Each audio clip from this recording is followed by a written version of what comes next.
Steve, did I miss anything on the history? Well, I don't want to give any spoilers away, Yeah, so no I don't want to go spoilers. too deep in it. But I will say that one thing I did see that even dating back long before the town was settled, Yep. the Native Americans in the area, they how do I put this? They called it the cursed land. Yes, right. Okay. They what's the problem? What's the problem here? Yeah. What's the problem? The settlers moved in and they were like, whatever, this place is beautiful. But the natives they believed that there were beings out in the woods. Yes.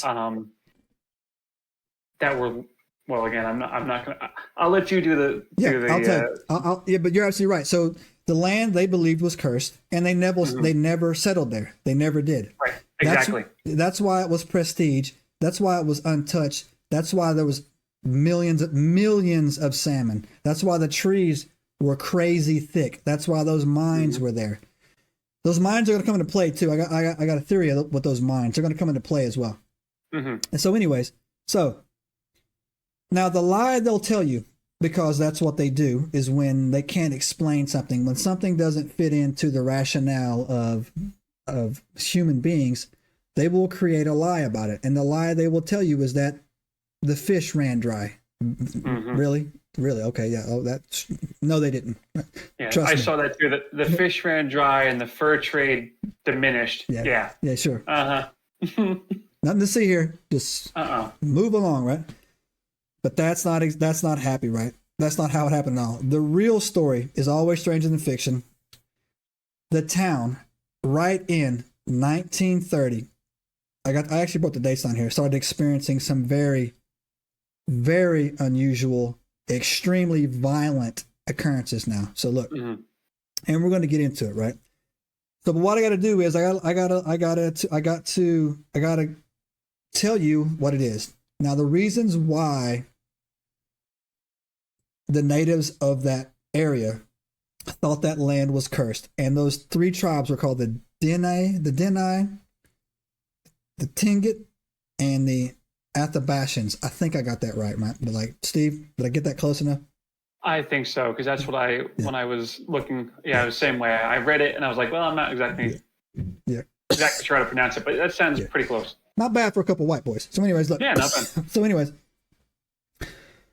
they said that the area was protected, and that's important. Protected by something that they called the Kushtaka and or the Natinqa. Right now, Kushtaka is a hard word for me to pronounce. Is a Tinga? Yeah, I would say. How do you say it, Steve?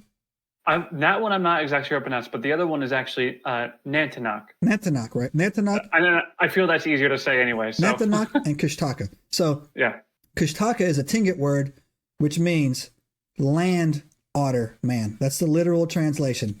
Kushtaka is Tlingit for land otter man. The other one, Steve, is what? Natinqa. Natinqa is a Denai Athabascan word that means those who steal people.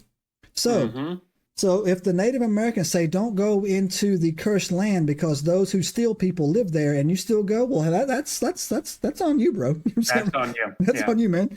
That's on you, right? How much more of a warning? Exactly right. Right. We don't live there. We don't live there. But don't go into the cursed land they're full of the people that steal you. Steal you at the people. Those who steal people is the exact translation, right? It's very much Yoda-like in the Denai and Athabascan words, right? So, not only do they say it's a cursed land, all three tribes fear the land. It's very important. It's very important that you know that. They fear this land. They tell you not to go there. They don't go there. It's not just they say it's cursed. They avoid it. They won't go there, right? Period. They won't, right?